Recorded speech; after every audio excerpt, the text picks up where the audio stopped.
Halo Sobat Tani, jumpa lagi dengan kami Mandias Channel yang bahas tentang perkebunan dan pertanian. Pada kesempatan kali ini kita akan coba membahas tentang tips dan trik budidaya melon ini agar bisa memperoleh hasil yang semaksimal mungkin. Jadi bisa dilihat sekarang ini kondisi cuaca sedang hujan ya, kita nggak bisa turun ke lahan, jadi saya ambil video di sini saja. Jadi tentang proses budidayanya akan saya coba paparkan satu persatu. Untuk budidaya melon sendiri, hal-hal yang apa saja yang perlu kita perhatikan. Pertama, tentu saja pemilihan benih. Benih yang kita tanam ini, pastikan bahwa benih yang kita tanam benar-benar disukai oleh pasar. Nah, kita menyesuaikan dengan kebutuhan pasar di sekitar kita. Jangan sampai nanti kita sudah tanam, kemudian kita tawarkan ke pasar, ternyata produk yang kita tanam ini kurang disukai, jadi harganya bisa perlu ini juga. Benih yang kita tanam usahakan benih yang sudah tahan virus, karena resiko kegagalan dengan kondisi lingkungan yang biasanya sudah endemik penyakit, ya kita harapkan dengan menanam benih yang sudah tahan virus, kita bisa terhindar mungkin 50% lah dari kegagalan. Hal kedua yang perlu kita perhatikan juga yaitu proses persiapan lahan. Jadi proses persiapan lahan ini terdiri dari mempersiapkan bedengan, kemudian pemberian pupuk kandang, pemberian kapur, pupuk kimia. Setelah itu baru setelah pemberian pupuk kimia tadi kita lakukan penggemburan agar pupuk kimia, kapur dan pupuk kandang tadi bisa tercampur secara maksimal, jadi bisa merata di bedengan tersebut. Setelah kita lakukan pencampuran dengan menggunakan mesin rotari atau bisa juga dengan manual menggunakan cangkul jika tidak punya rotari. Kemudian setelah itu kita rapikan bedengannya. Yang setelah rapikan bedengan, yang ketiga kita lakukan adalah penutupan dengan mulsa hitam perak, atau ada juga beberapa petani yang menggunakan mulsa perak, full perak. Dengan menggunakan mulsa ini kan pengendalian gulma secara maksimal.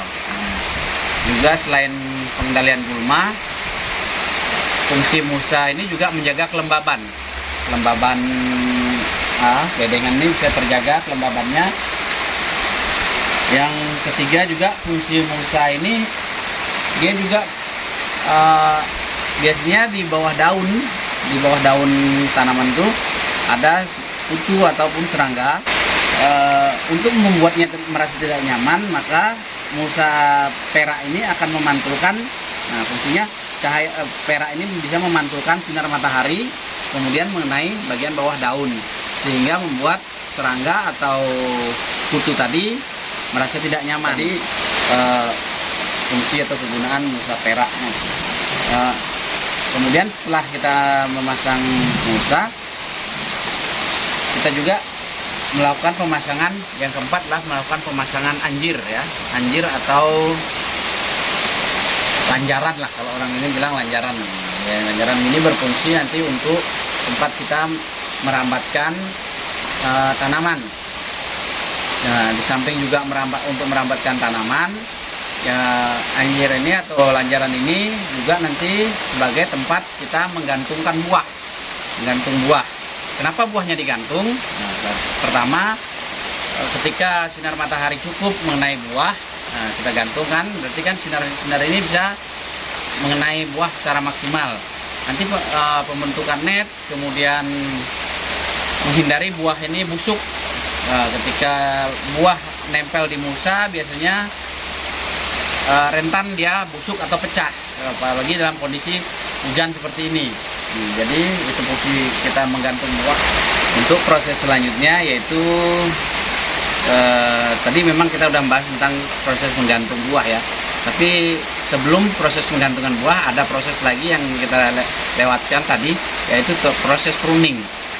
Nah, Proses pruning ini penting sekali karena nanti akan mempengaruhi besar buah dan keseragaman buah. Kalau kami di sini biasanya proses pruning itu adalah membuang tunas air dari batang utama, maupun kalau kita menggunakan batang 3 atau 2, nanti kita buang tunas airnya dari tunas air cabang ke-1 sampai ke-6. Kita buang tunas airnya.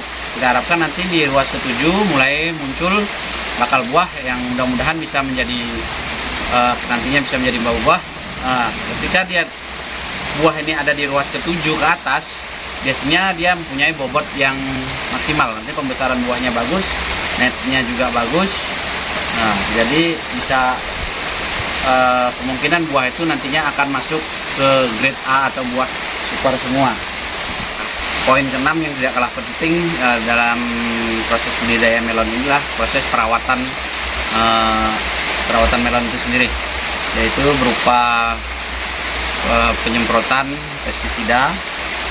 Jadi dalam perawatan melon ini diusahakan rutinitas penyemprotannya itu benar-benar diatur ya, dari mulai awal tanam biasanya dilakukan penyemprotan 4 hari sekali ya. Kita juga melihat kondisi di lapangan seperti apa. Tapi kalau memang cuacanya seperti ini, hujan, biasanya esoknya kami lakukan penyemprotan fungisida biasanya untuk menjaga ketahanan daun.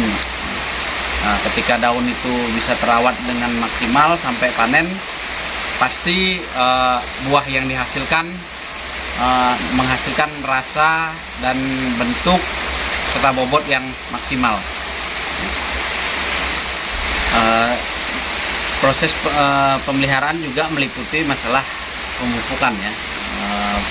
Jadi dalam proses pemupukan ini ada 2 fase yang kita lalui, yaitu pertama fase pertumbuhan atau fase vegetatif. Biasanya itu tanaman berusia kurang lebih 1 hari setelah tanam sampai 25 hari setelah tanam itu memasuki fase vegetatif. Biasanya pemilihan pupuk yang kita gunakan adalah pupuk NPK 1616 ditambahkan dengan, biasanya kalau saya menggunakan Ultradap untuk meningkatkan kandungan fosfat dalam pupuk tersebut, sehingga nantinya batang dan akar tanaman itu benar-benar. Pemupukan yang kedua yaitu proses pada fase generatif atau memasuki masa pembungaan atau pembuahan. Ini yang tidak kalah pentingnya. Pada proses ini pemupukan benar-benar harus kita perhatikan. Biasanya kami menggunakan pupuk lanjutan, biasanya yang mengandung kalium lebih tinggi, kemudian ditambahkan nanti juga dengan pupuk-pupuk misalnya kami menggunakan pupuk dari grower atau yang dari Yara itu apa ya, winner, kemudian kami tambahkan dengan KNO. Interval pemupukan di masa vegetatif sampai generatif sampai kita hentikan ya. Proses pemupukan itu biasanya kita melakukan pemupukan 4 sampai 7 hari ya sekali. Jadi karena ketika kita melakukan pengocoran, pupuk yang kita kocorkan itu biasanya bertahan paling lama dia 7 hari di di tanah. Apalagi kalau musim hujan ini cepat sekali ininya terbawa oleh air. Jadi saya sarankan pemupukan 4 sampai 7 hari sekali tergantung situasinya. Kemudian yang terakhir adalah masalah pengairan. Kunci yang tidak salah penting adalah masalah pengairan, karena kebutuhan air dari tanaman melon ini cukup tinggi, apalagi di musim panas ya. Tetapi tidak juga harus berlebih, karena ketika kelebihan air juga nanti akan mempengaruhi tingkat kemanisan atau rasa melon itu sendiri. Jadi yang perlu diperhatikan adalah tingkat kecukupannya.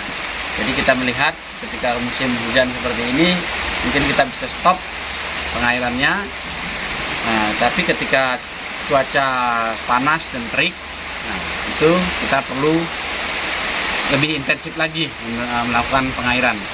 Saya kira itu hal-hal yang perlu kita perhatikan dari budidaya melon. Semoga bisa membantu sobat tani semua. Tonton terus video-video kami selanjutnya dan jangan lupa like, komen, dan share. Bagi yang belum subscribe, silahkan subscribe dulu dan jangan lupa tekan tombol notifikasinya agar bisa memperoleh informasi tentang video kami yang terbaru. Terima kasih.